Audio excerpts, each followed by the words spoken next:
ሰላም ጤና ይስጥልኝ ወደ ቻናሌ ቤተሰቦች እንደምን አላችሁ እንደምን ከረማችሁ። በታክስ አስተዳደር አዋጅ ቁጥር 983/2008 መሰረት የታክስ አስተዳደራዊ ቅጣቶች በተመለከተ ጋራችኋለሁ ማለት ነው። 6 የሚሆኑ የቅጣት አይነቶችን እና የቅጣት መጠናቸውን በዚህ ቪዲዮ ላጋራችሁ እወዳለሁ ማለት ነው። የቅጣት አይነቶቹን ስናይ አንደኛው ከምዝገባና ስረዛ ጋር የተያያዙ ቅጣቶችን ማለት ነው። አንድ ግብር ከፋይ እንደ ግብር ከፋይ መመዝገብ እንዳለበት ሕጉ ይደነጋል። እንዲሁም ደግሞ አስፈላጊ ሆኖ ሲገኝ ከግብር ከፋይነት ለመሰረዝ ማሳወቅ እንዳለብን ሕጉ ይደነጋል ማለት ነው። ስለዚህ አንደኛው ምዝገባና ስረዛ ጋር በተያያዙ ቅጣት መጠኖችን ነው የምናየው ማለት ነው። ሁለተኛው ሰነዶችን ወይም ሂሳብ መዝገብ ባለመያዝ የሚጣል ቅጣትን በተመለከተ እንደዚሁ እንመለከታለን። ሶስተኛው ከታክስ ከፋይ መለያ ቁጥር ወይም ቲን ነምበር ጋር የተገናኙ ቅጣቶች ምን ናቸው የሚለውን እንመለከታለን። በአራተኛ ደረጃ ደግሞ የታክስ ማስታወቂያ ዘግይቶ ማቅረብ ስለሚያስከትለው ቅጣት እንደዚሁ እንመለከታለን። በአምስተኛ ደረጃ ደግሞ ታክስ ዘግይቶ መክፈል የሚያስከትለውን የቅጣት ሁኔታ እንደዚሁ እንመለከታለን ማለት ነው። በስድስተኛ ደረጃ የምናየው የመጨረሻውን ክፍል ሲሆን ከተከፋይ ሂሳብ ጋር ተቀንሶ ከሚከፈል ታክስ ጋር በተገናኘ የሚጣል ቅጣትን ማለት ነው። ዊዝ ሆልዲንግ ታክስ የምንለው የታክስ አይነት በተመለከተ ምን አይነት ቅጣቶችን ያስከትላል ጃዎቹን አንድ በአንድ በቅደም ተከተል የማጋራችሁ ይሆናል ማለት ነው። ከዛ በፊት ግን አስተዳደራዊ ቅጣት ለምን እንቀጣለን የሚለውን ስናይ አንድን ድርጊት መፈጸም ወይም አለመፈጸም አስተዳደራዊ ቅጣቶችን እና የወንጀል ቅጣቶችን ሊያስከትል እንደሚችል ነው ሕጉ የሚደነገው ማለት ነው። አስተዳደራዊ ቅጣት ተቀጥተንም የወንጀል ቅጣት ልንቀጣ እንደምንችል ነው ሕጉ የሚደነገው። የወንጀል ቅጣት ብንቀጣም ግብራችንን የመክፈል ግዴታ እንዳለብን እንደዚሁ ሕጉ ይደነጋል ማለት ነው። እንግዲህ ከዚህ በመቀጠል ቀደም ሲል ያነሳሁላችሁን 6ቱን የቅጣት አይነቶች በቅደም ተከተል የማሳያችሁ ይሆናል ማለት ነው።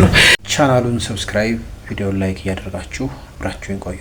የመጀመሪያው ከምዝገባና ስረዛ ጋር የተያዙ ቅጣቶችን በተመለከተ ሲሆን ማንኛውም ሰው በታክስ ከፋይነት መመዝገብ ሲገባው ማለት ያልተመዘገበ እንደሆነ ማለት ነው። መመዝገብ ከነበረበት ጊዜ ጀምሮ ለምዝገባ እስካመለከተበት ወይም በባለስልጣኑ አነሳሽነት ማለት ነው፣ በገቢዎች አማካኝነት ማለት ነው፣ በግብር ከፋይነት መመዝገብ ከነበረበት ጊዜ ጀምሮ መክፈል የነበረበትን የታክስ መጠን 25% ይቀጣል ማለት ነው። በግብር ከፋይነት ባለመመዝገቡ ሊያስቀጣው እንደሚችል ሕጉ ይደነጋል ማለት ነው። መዝገብ የነበረበት ታክስ ከፋይ ማለት ነው ያልተመዘገበበት ጊዜ ከግብር ነፃ የሚያደርገው ቢሆን እንኳን በየወሩ 1 ሺህ ብር በቆየበት ጊዜ ልክ ወሩ ተሰልቶ ማለት ነው ቅጣት ይጣልበታል ነው የሚለው። ሌላው ምንድነው 25% ቅጣት ቀደም ሲል ያነሳ ነው ማለት ነው። ባልተመዘገበበት ጊዜ የተወሰነበትን ግብር 25% እንደሚከፍል አረጋግጠናል። ግብር መክፈል ባይኖርበት ደግሞ 1 ሺህ ብር በየወሩ ተቆርጦ እንደሚከፍል አረጋግጠናል። ነገር ግን 25% ቅጣት ማለት ነው በወር 1 ሺህ ብር ከሚቀጣው ቅጣት ከሁለተኛው አማራጭ ያነሰ እንደሆነ ሁለተኛው አማራጭ ተፈጻሚ እንደሚሆን ይደነጋል ማለት ነው። ምን ለማለት ነው? ለምሳሌ አቶ አበበ የተባለው ግብር ከፋይ ማለት ነው መመዝገብ የነበረበት 24 ወር በፊት ሲሆን መክፈል የነበረበት ታክስ 50 ሺህ ብር ነው። ቅጣቱን ስናይ 50 ሺህ ሲባዛ በ25% 12500 ይሆናል ማለት ነው ቅጣቱ። ነገር ግን 24 ወር ነው የቆየው ብለናል። በወር 1 ሺህ ብር ከሆነ ቅጣቱ በ24 ወር ሲባዛ 24000 ስለሚሆን ማለት ነው ከ25% 12500 ሲሆን የ24 ወር ደግሞ 24000 ነው። ስለዚህ 24000 ስለሚበልጥ 24000 ቅጣት እንዲከፍል ይደረጋል ማለት ነው። አራተኛው ማንኛውም ሰው ያለበቂ ምክንያት ምዝገባ እንዲሰረዝለት ያላመለከተ እንደሆነ ምዝገባው እንዲሰረዝለት ማመልከት ከነበረበት ቀን ጀምሮ ምዝገባው እንዲሰረዝ እስካመለከተበት ቀን ወይም በባለስልጣኑ አነሳሽነት ምዝገባው እስከተሰረዘበት ቀን ድረስ ለእያንዳንዱ ወር ወይም ከፊል ለሆነው ጊዜ ማለት ነው 1000 ብር ይቀጣል ወይም ይከፍላል ነው የሚለው ሕጉ። ምንድነው አንድ ሰው ለስራ መመዝገብ እንዳለበት ሁሉ መሰረዝ እንዳለበት ካላመለከተበት ጊዜ በ1000 ብር ተባዝቶ ይቀጣል። ለምሳሌ ከ6 ወር በፊት ከግብር ከፋይነት እንዲሰረዝ ማመልከት ቢኖርበት ከ6 ወር በኋላ በግብር ከፋዩ በራሱ ፍላጎት ወይም መንግስት በራሱ ጥናት ከግብር ከፋይነት መሰረዝ እንዳለበት ቢደርስበት ለ6 ወራቱ 1,000 ብር 6,000 ብር እንዲከፍል ይደረጋል ማለት ነው። በዚህ ህግ መሰረት ማለት ነው። ተራ ቁጥር 1 ላይ የምናገኘው የቅጣት አይነት ስለ ምዝገባና ሰረዛ በተመለከተ ይህን ይመስላል ማለት ነው መረጃው። ወደ ሁለተኛው ስንሄድ የሂሳብ መዝገብ ባለመያዝ ወይም ሰነዶችን ባለመያዝ የሚጣል ቅጣትን በተመለከተ ነው። እንግዲህ አንደኛው ኦፕሽን በታክስ ህግ መሰረት መያዝ የሚጠበቅበትን ማንኛውንም ሰነድ ያልያዘ ታክስ ከፋይ ማለት ነው በሰነዱ መያዝ በነበረበት የታክስ ዘመን መከፈል ያለበትን ታክስ 30% ቅጣት እንደሚከፍል ህጉ ይደነጋል ማለት ነው። ነገር ግን ግብር ከፋዩ መክፈል የሚገባው የግብር መጠን በ30% ሲባዛ ማለት ነው ውጤቱ ከ20 ሺህ ብር በታች ከሆነ ዝቅተኛው 20 ሺህ ብር ነው። 20 ሺህ ብር እንዲከፍል ነው የሚደረገው ማለት ነው። ለምሳሌ መክፈል ያለበት ግብር 50 ሺህ ብር ቢሆን 30% ሲባዛ 15 ሺህ ይሆናል ማለት ነው። ከ20 ሺህ ብር ስለሚያንስ 20 ሺህ ብር የሂሳብ መዝገብ ባለመያዝ እንዲቀጣ ይደረጋል ማለት ነው። ሌላው አማራጭ ምንድነው? አንድ ግብር ከፋይ ለምሳሌ 100 ሺህ ብር ግብር መክፈል ቢኖርበት 30% 30 ሺህ ይሆናል ማለት ነው። ስለዚህ ከ20 ሺህ ብር በላይ ከሆነ ደግሞ በቀጥታ 30% የሂሳብ መዝገብ ባለመያዝ የሚከፈል ቅጣት ይሆናል ማለት ነው። ወደ ሁለተኛው አማራጭ ስንሄድ ደግሞ የሂሳብ መዝገብ መያዝ ያለበት ሰው ግብር ባይኖር የሚቀጣው የቅጣት አይነት አለ። አንደኛ ለገቢ ግብር ሲሆን ማለት ነው ሂሳብ ሰነድ ላልያዘበት ለእያንዳንዱ የታክስ ዘመን ብር 20 ሺህ ወይም 20 ሺህ ብር እንዲከፍል ይደረጋል። ወይም ለሌላ ማንኛውም ታክስ ሲሆን ደግሞ የሂሳብ መዝገብ ላልያዘበት ለእያንዳንዱ ዘመን ብር 2,000 ይቀጣል ማለት ነው። ሶስተኛው 30% ቅጣት ይቀጣል ብለናል። ነገር ግን 30% ቅጣት ከ20 ሺህ ብር እና ከ2,000 ብር ያነሰ እንደሆነ ማለት ነው 20 ሺህ ብር ወይም 2,000 ብር ቅጣት ተፈጻሚ ይሆናል ማለት ነው። ወደ አራተኛው ስንሄድ ማንኛውም ግብር ከፋይ ከ2 ዓመት በላይ የሂሳብ ሰነድ ካልያዘ ለታክስ ከፋይ የንግድ ፈቃድ የተሰጠው አካል ከባለስልጣኑ በሚቀርብለት ማስታወቂያ መሰረት ማለት ነው የታክስ ከፋዩን ፈቃድ ይሰርዛል ማለት ነው። ቀደም ሲል ካየናቸው ቅጣቶች እንደተጠበቁ ሆነው ማለት ነው። ሌላው በንግድ ህጉ ለተወሰነው የሰነድ መያዣ ጊዜ ወይም ሰነዶችን አግባብነት በሚኖራቸው የታክስ ጊዜ የታክስ ማስታወቂያ ለባለስልጣኑ ካቀረበበት ቀን ጀምሮ ሰነዶችን ይዞ ሳያቆይ የቀረ የደረጃ ሀሊታዋ ግብር ከፋይ ማለት ነው 50 ሺህ ብር ይቀጣል።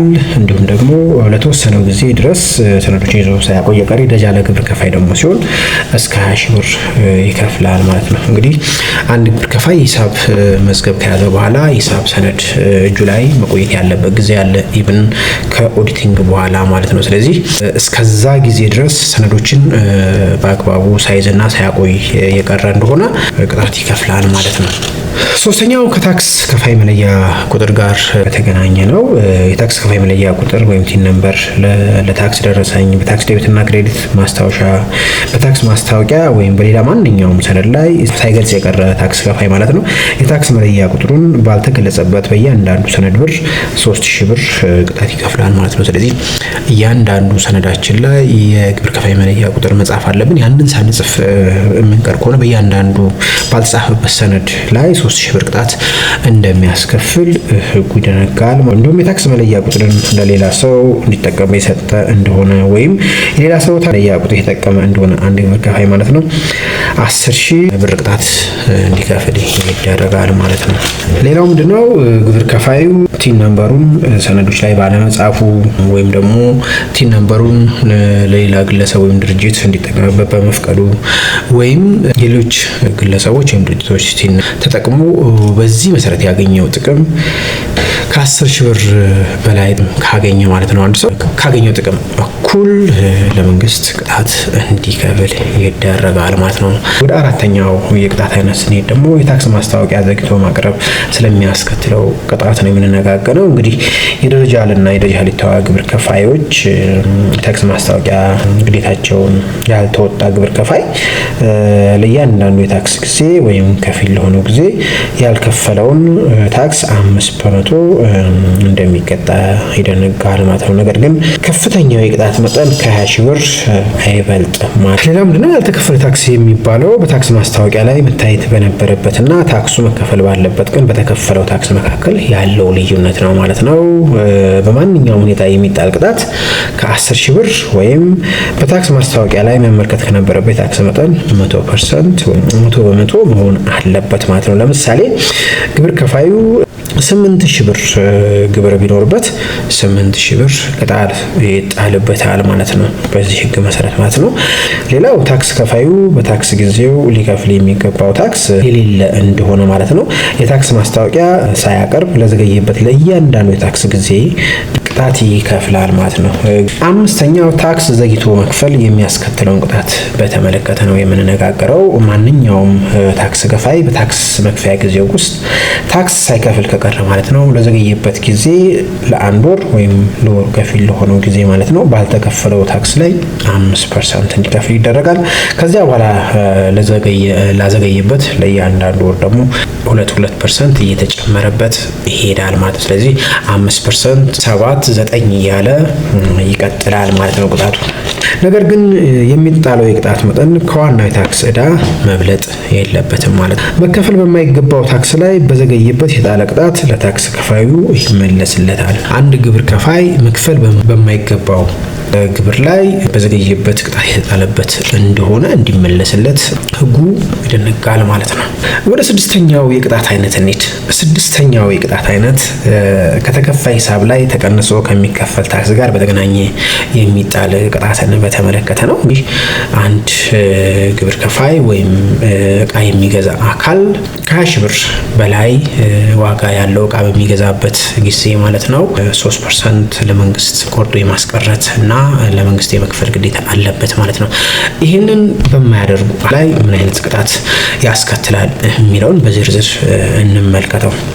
ከተከፋይ ሂሳብ ላይ ታክስ ቀንሶ ለባለስልጣኑ ማስተላለፍ ያለበት ማንኛውም ሰው ማለት ነው ሳይቀንስ የቀረው ወይም ቀንሶ ለባለስልጣኑ ያላስተላለፈውን ታክስ 10% ቅጣት ይከፍላል ማለት ነው። አንድ ግብር ከፋይ ቀንሶ ሳያስቀርብ ይቀር ወይም ደግሞ ቀንሶ ካስቀረ በኋላ በወቅቱ ለመንግስት ያልከፈለ እንደሆነ 10% እንዲከፍል ይደረጋል ማለት ነው። ግለሰብ ግብር ከፋይ በሚሆንበት ጊዜ ማለት ነው። ድርጅት በሚሆንበት ጊዜ ምንድን ነው የሚደረገው የሚለውን እንመልከት።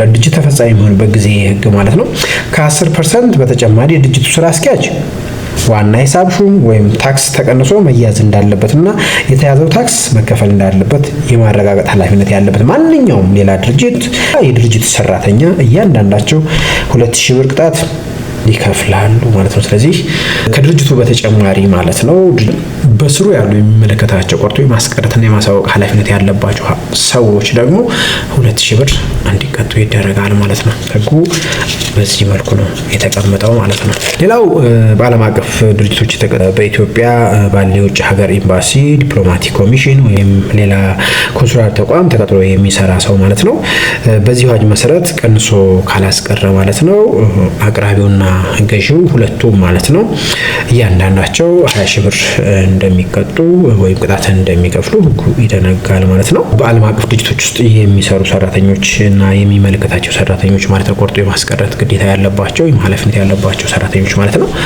እስከ 10 ሺህ ብር የመንግስት ቅጣት እንደሚከፍሉ እነዚህ ኃላፊነት የጣለባቸው ሰዎች ህጉ ይደነጋል ማለት ነው። ውድ ተመልካቾች አስተዳደራዊ ቅጣትን በተመለከተ በክፍል 1 ይህን ይመስል ነበረ ዝግጅታችን ማለት ነው። በቀጣይ ቪዲዮ እስከምንገናኝ ቸር ሰንብቱ። በክፍል 2 ሌሎች የቅጣት አይነቶችን እንደዚሁ ይዤላችሁ የመመጣ ይሆናል። ቻናሉን ሰብስክራይብ፣ ቪዲዮን ከወደዳችሁት ደግሞ ላይክ ማድረጋችሁን አትርሱ። በቀጣይ ቪዲዮ እስከምንገናኝ ቸር ሰንብቱ።